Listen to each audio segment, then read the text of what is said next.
नमस्कार मित्रों, आप सभी का स्वागत है लाइफ ऑफ आइकन चैनल पर। क्या आपने कभी यह महसूस किया है कि कुछ लोग बहुत कम समय में किसी भी काम में निपुण हो जाते हैं, जबकि कुछ लोग वर्षों की मेहनत के बाद भी औसत स्तर से ऊपर नहीं जा पाते। चाहे बात हो पढ़ाई की, व्यापार की, कला, लेखन या वक्तृत्व की, या जीवन के किसी भी कौशल की, प्रश्न एक ही है, क्या किसी भी चीज में बेहतर बनना सीखा जा सकता है?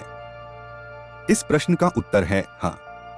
आज हम जिस पुस्तक पर चर्चा करने जा रहे हैं वह इसी हाँ को वैज्ञानिक, व्यावहारिक और वास्तविक जीवन के उदाहरणों के साथ समझाती है। इस पुस्तक का नाम है गेट बेटर एट एनीथिंग और इसके लेखक हैं स्कॉट एच यंग। पुस्तक का मूल विचार, इस पुस्तक का सबसे महत्वपूर्ण संदेश यह है, श्रेष्ठता प्रतिभा से नहीं बल्कि सही प्रक्रिया से आती है। अधिकांश लोग यह मानते हैं कि सफल लोग जन्म से ही प्रतिभाशाली होते हैं, लेकिन लेखक बताते हैं कि प्रतिभा से अधिक महत्वपूर्ण होता है सीखने का सही तरीका। यदि आपके पास सही प्रणाली है तो आप किसी भी क्षेत्र में धीरे धीरे नहीं बल्कि तेजी से आगे बढ़ सकते हैं। किसी भी कौशल को बेहतर बनाने के 3 मूल स्तंभ। स्कॉट यंग के अनुसार हर प्रकार की सीख 3 आधारों पर टिकी होती है। 1 देखना, सी। 2 अभ्यास करना, डू। 3 प्रतिक्रिया पाना, फीडबैक। यदि ये तीनों सही दिशा में हो तो सीखने की गति कई गुना बढ़ जाती है। 1 देखना, देखकर सीखने की कला। मनुष्य स्वाभाविक रूप से अनुकरण करके सीखने वाला प्राणी है। एक बच्चा बोलना सीखता है देखकर, चलना सीखता है देखकर, व्यवहार सीखता है देखकर। लेकिन जैसे जैसे हम बड़े होते हैं हम यह सोचने लगते हैं कि अब मुझे सब कुछ स्वयं ही समझना होगा। लेखक कहते हैं यही सोच हमें धीमा कर देती है।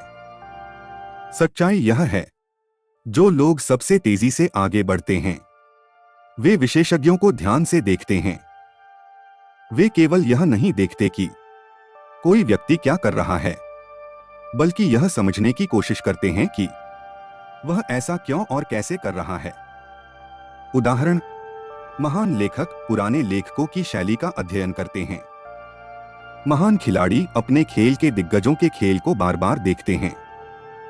सफल वक्ता अन्य वक्ताओं की प्रस्तुति को विश्लेषण करते हैं।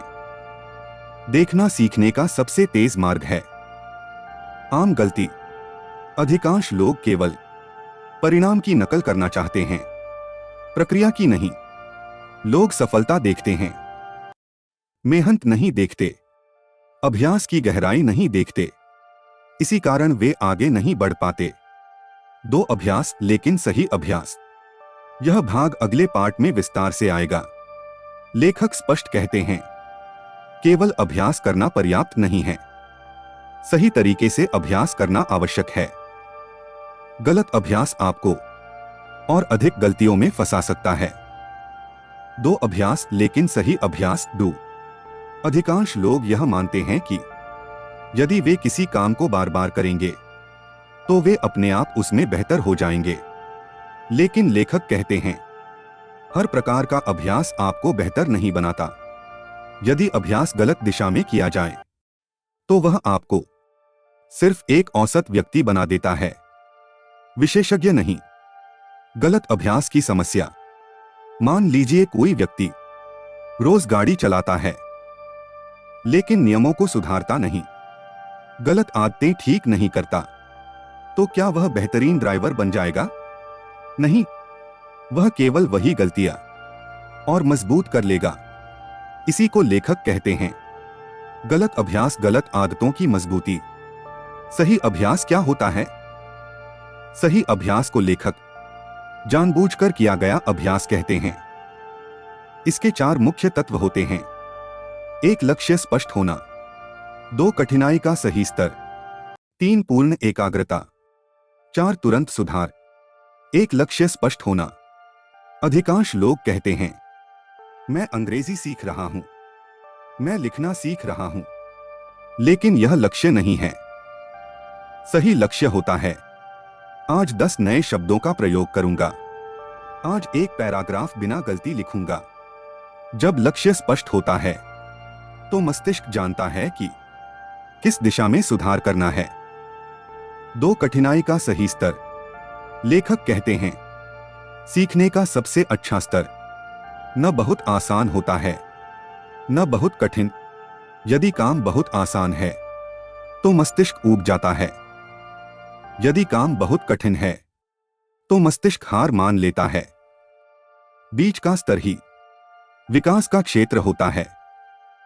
3 पूर्ण एकाग्रता। सही अभ्यास कभी भी मोबाइल देखते हुए, ध्यान भटकाते हुए, आधे मन से नहीं होता। लेखक के अनुसार 20 मिनट का गहन अभ्यास 2 घंटे के सतही अभ्यास से बेहतर होता है। 4 तुरंत सुधार। यदि आप अभ्यास कर रहे हैं और आपको यह नहीं पता कि आप कहां गलत हैं, तो सुधार संभव नहीं। इसलिए अभ्यास के साथ तुरंत प्रतिक्रिया अनिवार्य है। 3 प्रतिक्रिया फीडबैक सुधार की कुंजी। लेखक कहते हैं, बिना प्रतिक्रिया के अभ्यास अंधेरे में तीर चलाने जैसा है। प्रतिक्रिया कई रूपों में हो सकती है। शिक्षक से, कोच से, परिणामों से, स्वयं के मूल्यांकन से। स्वप्रतिक्रिया का महत्व। यदि कोई शिक्षक उपलब्ध नहीं है तो स्वयं से प्रश्न पूछिए, क्या मैं पहले से बेहतर हुआ? मेरी सबसे बड़ी गलती क्या है? अगली बार क्या सुधार कर सकता हूं? जो व्यक्ति स्वयं को ईमानदारी से देख सकता है वही तेजी से आगे बढ़ता है। श्रेष्ठता के नियम। स्कॉट एच यंग कहते हैं, श्रेष्ठता कोई रहस्य नहीं है बल्कि कुछ दोहराए जाने वाले नियमों का परिणाम है। अब हम इन नियमों को एक एक करके गहराई से समझेंगे। सिद्धांत 1, समस्या समाधान एक खोज है। अधिकांश लोग सोचते हैं कि समस्या का हल अचानक मिल जाता है, लेकिन लेखक कहते हैं, हर समस्या एक भूल भुलैया की तरह होती है जिसमें सही रास्ता खोजते खोजते हम बेहतर बनते जाते हैं। गलतियां असफलता नहीं होती, वे संकेत होती हैं कि यह रास्ता सही नहीं है। उदाहरण, महान वैज्ञानिक अनेकों असफल प्रयोग करते हैं, लेकिन हर असफलता उन्हें सही दिशा की ओर ले जाती है। जो लोग गलती से डरते हैं वे कभी महान नहीं बनते।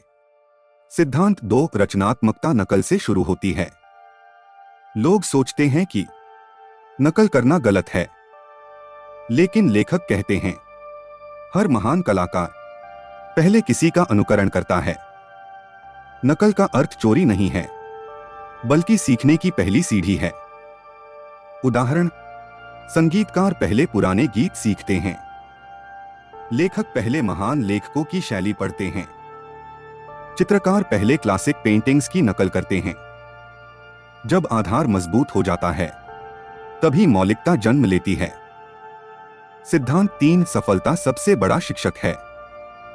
लेखक कहते हैं, थोड़ी सी सफलता आत्मविश्वास को कई गुना बढ़ा देती है। जब हम देखते हैं कि हम सही दिशा में बढ़ रहे हैं तो हमारा मस्तिष्क उसी दिशा में और प्रयास करता है। सीख, छोटे छोटे लक्ष्य बनाइए, छोटी सफलताएं पाइए और धीरे धीरे बड़े लक्ष्य हासिल कीजिए। सिद्धांत 4, अनुभव के साथ ज्ञान अदृश्य हो जाता है। शुरुआत में हर काम कठिन लगता है, हर कदम सोचकर रखना पड़ता है, लेकिन अनुभव के साथ वही काम सरल हो जाता है। निर्णय तेज हो जाते हैं, सोच स्वाभाविक हो जाती है। इसी को लेखक कहते हैं, ज्ञान का अदृश्य हो जाना। उदाहरण, एक अनुभवी चालक गाड़ी चलाते समय हर नियम के बारे में नहीं सोचता, फिर भी सही चलाता है। सिद्धांत 5, कठिनाई का एक सही स्तर होता है। लेखक कहते हैं, यदि सीख आसान है तो प्रगति नहीं होगी। यदि सीख बहुत कठिन है तो मन टूट जाएगा।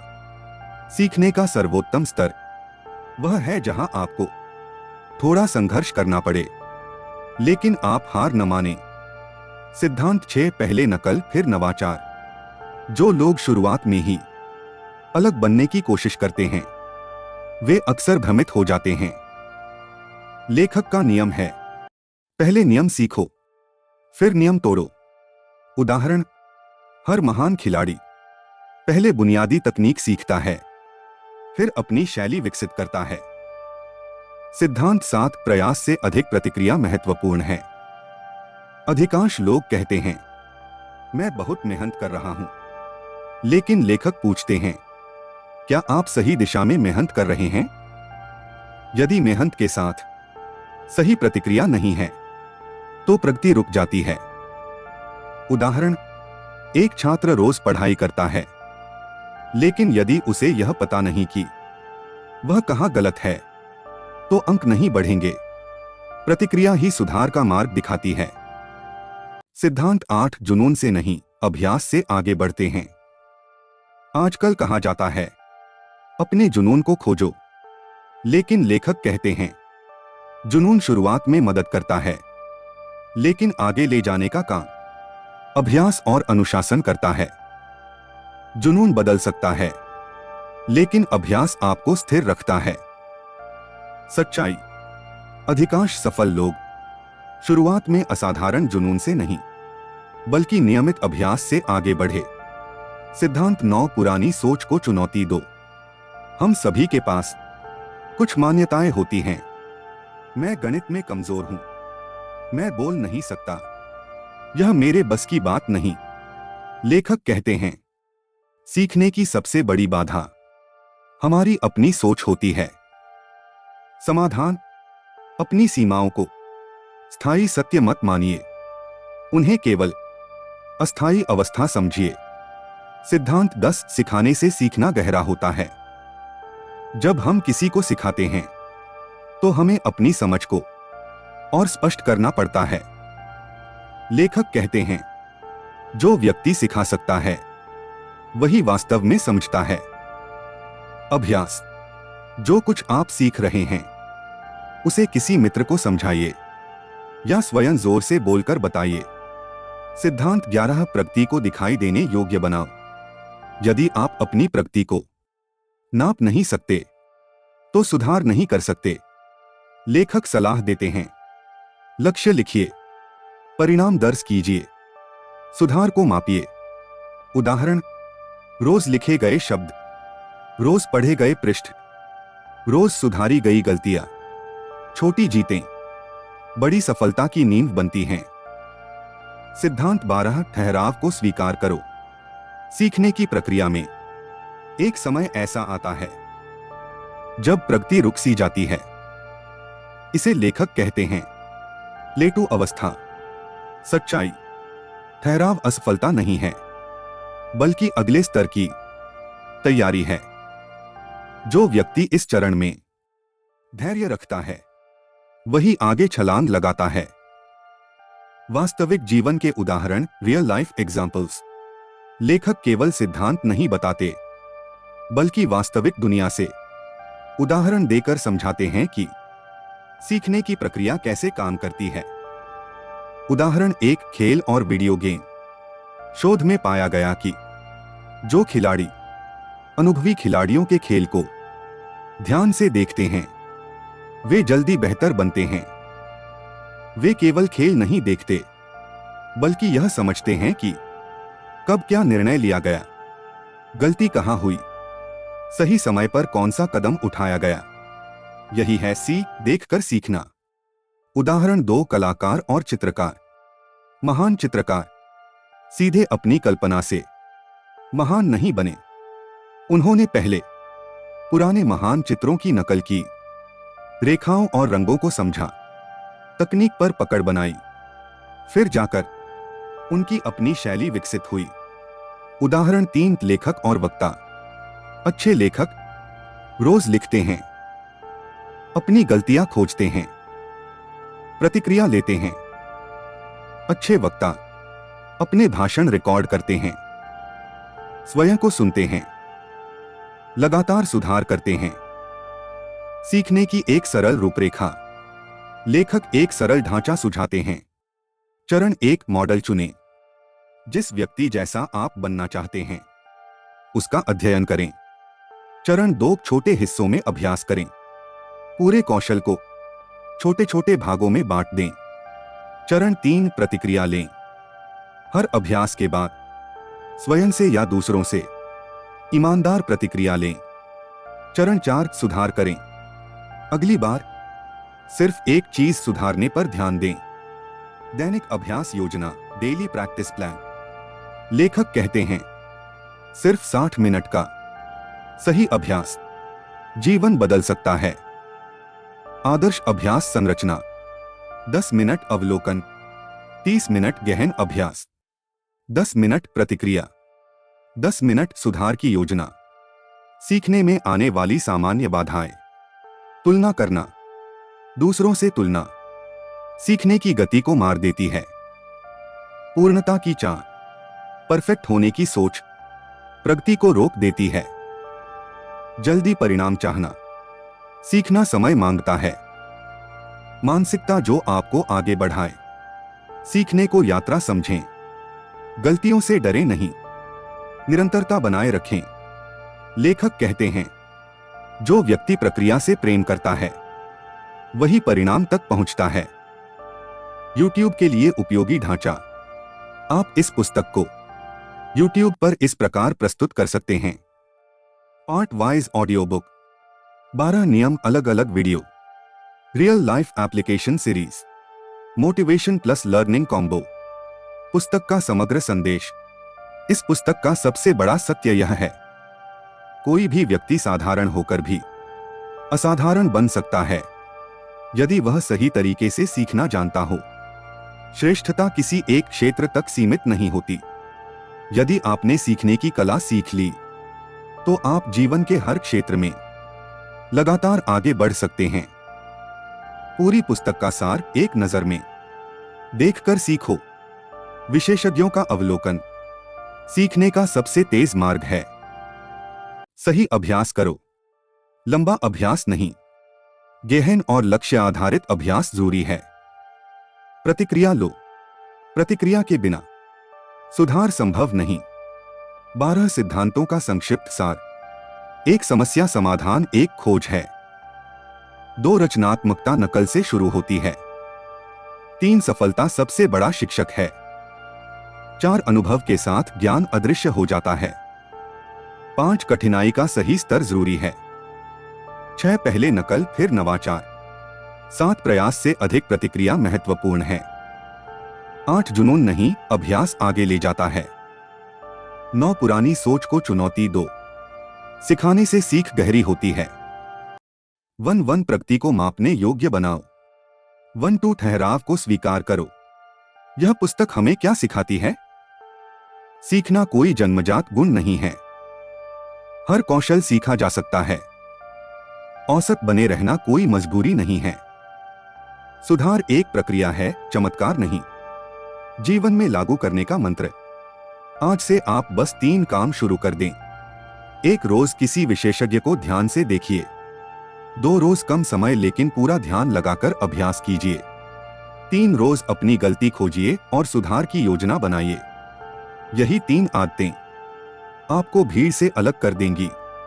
दोस्तों, याद रखिए, आप इसलिए पीछे नहीं हैं क्योंकि आप कमजोर हैं, बल्कि इसलिए क्योंकि आपको सही तरीका नहीं सिखाया गया। आज आपने वह तरीका सीख लिया है। अब सवाल यह नहीं है कि आप बेहतर बन सकते हैं या नहीं।